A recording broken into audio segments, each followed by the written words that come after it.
Hi everyone. My name is Eric Sanderson. When this happened I was 27. I had been married for just over 2 years. I met Jane Kowalski when I got out of the military. I was in a bookstore and she saw what type of books I was looking at, and asked help in getting a couple of books for her brother for his birthday. We introduced ourselves and talked about her brother's likes and dislikes in reading material. I offered some suggestions from my favorite authors. She thanked me and started to go to look for the books. I asked her to wait for a second. I then asked if she would like to go to dinner with me. She said where and when and gave me her cell phone number. We went out to dinner later that week and started seriously and exclusively dating from there. Jane wanted to hear all about my military duty, most of which I could not talk about. I probed for her background and experience. I found a good job with an electronic security company as a troubleshooter and field installation supervisor.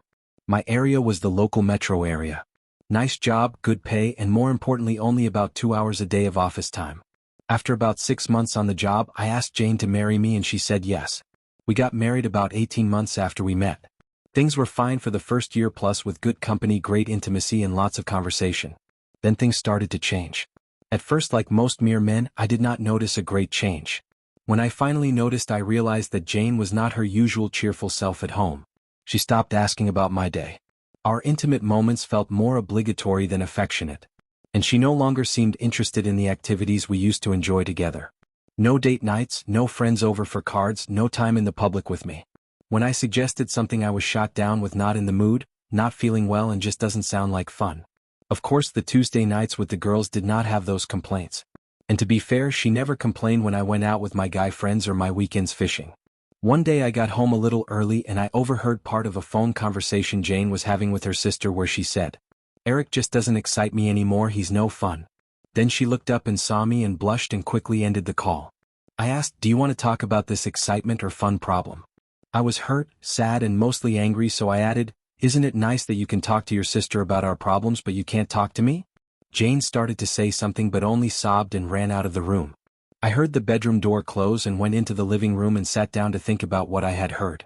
I must have lost track of time because I woke up the next morning still in the chair in the living room. I got out of the chair and went into the bedroom for my clothes for work and found a note in Jane's rings, her cell phone, and car keys on the dresser. I also saw that all of her clothes that she still wore were gone from the closet. I called work and took a personal day. Then I sat on the bed to read the note. "Eric, I'm sorry you heard that last night. I wanted to talk to you this weekend, but what you hear, just move at the timetable up. I am leaving to go to a retreat to find myself. I have been unsatisfied with our lives for a couple of months. I left the rings because I think that when you get over the shock you will be angry. For that I am sorry, but I want some excitement in my life, and until I can feel that urge I want to not be reminded of us or our marriage. I am not planning to take a lover and I have not cheated on you or our marriage, but you are boring and I am not sure that I can overcome that. I will contact you when the retreat is over and we can see where we go from there. Jane." And with that the note ended. Jane was right after the shock. I got angry. I also decided to get even. As I said earlier, I work for an electronic security company. I sat down and made a plan of how to exact my retribution because frankly, how do you find excitement on a retreat? I made a list of things I needed to do. 1. Protect our assets, change banks, lock her out of my profit sharing and retirement accounts, pay off all outstanding charge cards and cancel them. 2. Cancel the lease on the apartment. 3. Cancel the cell phone plan and buy a prepaid phone and plan. 4. Have someone check out our computer and Jane's cell phone history for any information on what might be really going on. 5. Hire an investigator to find out where Jane has gone. I got through the first 3 parts of the list and did not find any surprises. I took Jane's laptop, the house computer, and the cell phone to one of the guys at work who did cybersecurity for a side job. The bank accounts had not been touched. The work stuff was easy because I hadn't set up a beneficiary before, so I just named my parents as primary and my brothers and sister as secondary. For the charge cards, I asked for copies of the last 6 months of charges and paid them off. The cell phones were on a month-to-month also, so I got copies of the last 6 months of calls and canceled the service. I bought a track phone plan for my new phone service. I rented an apartment in a different part of town and did not have a landline phone put in. The investigator was one that my cyber nerd coworker recommended, and he gave the investigator a list of email addresses and phone numbers that were from the devices I had him check. My last step before closing out this phase of my plan was to call Jane's sister and say to her, "When Jane finds herself, have her tried to find me. I have informed our security she is not allowed on company grounds. I have had our switchboard informed that I would not accept calls from her and that if she calls she is to be informed of these steps I have taken. I added, a retreat is not a place to find excitement but for finding some kind of peace within oneself. If I find she is cheating on our marriage, I can promise she will need to find that peace because my policy is a modification of turn the other cheek. You slap my cheek, I punch your cheek. Please pass that information on before she finds herself divorced. Now all I had to do was wait. It was the next day that Jane tried to call me through work. She then tried to ambush me when I went to my car after work. The security crew refused her access to the company grounds. Then she tried to get my parents to get me to talk to her. I told them that I couldn't talk to her as I was seeking a way to become unbearing and to find myself. I was followed while on my calls when I left work and notes were stuck on my car's windshield and work van. I just took the notes and put them in my trash without reading them. I made sure to lose a follower of my personal car and told my boss about the following of the company vehicle. He notified the police and they told him that Jane was warned to cease and desist as it was considered stalking. The investigator informed me that the retreat was not a normal retreat but a team-building exercise for Jane's work. He also said that the exercise was only a one-day work-hour affair, but that Jane and 3 unmarried male co-workers stayed over for 3 extra days all in one suite. He said they even billed the company for the extra days. He gave me the names of the men and took his check and wished me well. I called one of my fishing buddies who had gotten a shark of a lawyer to protect him in his divorce. He gave me the lawyer's name and I called and set up an appointment for the next afternoon. Someone from my work gave Jane myself a number and as she had been required to get a new phone because she left me the one I paid for. I did not recognize the number and answer it. When she started to talk I ended the call, trashed the phone and went to Walmart and got a different one. I also reached out to some people at work about the info leak and demanded and got a company phone for work calls.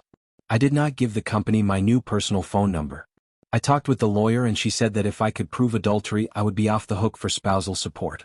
She also said that if I got all of the information on the retreat that the investigator had given me, we would have a case against the company for non-enforcement of their personnel policies. I then rehired the investigator with instructions to locate where Jane was staying, who also lived there and who she went out with. I wanted photos, dates, times, addresses and all of the info he could get on the 3 men she stayed with at the retreat. Of course, these were just my opening salvos. I decided to post on Jane's Facebook page her little note.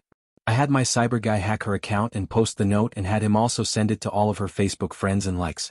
I also took out a full-page ad in the local newspaper and had the note put in the ad and added the question. Where was she when the one-day retreat was over? Nothing happened for about 2 weeks.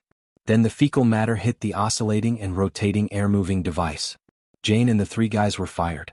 The company offered to settle the lawsuits that my lawyer filed. And lastly, my family and friends rallied around me and shut Jane out. The investigator came back with the latest report that while Jane had been living with the 3 guys, he could only show evidence that they all lived at the same address.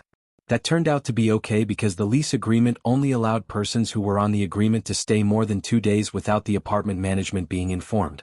They lost their lease and had to move. When her lovers found out they had no place to live, they left town but did not take Jane with them. Jane moved in with her sister but that only lasted until her sister was fed up with the wailing and whining about how I ruined Jane's life. After she kicked Jane out, Jasmine called me at work and apologized for getting in the mess in the first place. After all of my plans were executed and the revenge was complete, I told my lawyer to have the papers served and to send a copy of a picture of Jane with each of her lovers at the apartment. I also had him send a note that I wrote to her. Jane, you have now received the divorce papers.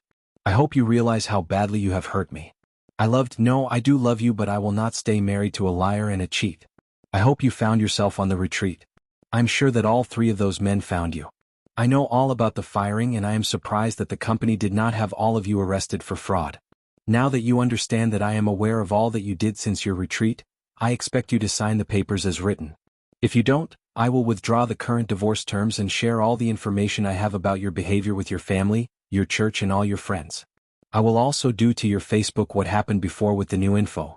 As I said, I love you. If I didn't, what you did would not hurt. You have 1 week to sign and return the papers. If you have any questions, call my lawyer and he or I through him will answer them. I want to have no more direct contact with you, Eric. And with that I ended my final note. She signed the papers and left town. I left my job for a new opportunity in a different state. I never heard from Jane and remarried to a loving lady who has blessed me with 3 children. And that's the end of today's story. If you enjoyed it, please give this video a thumbs up and drop a comment below. Your support helps the algorithm push my content further. If you're new to the channel, don't forget to hit that subscribe button. It really helps me keep creating more stories for you. Thanks for watching, and I'll see you in the next one.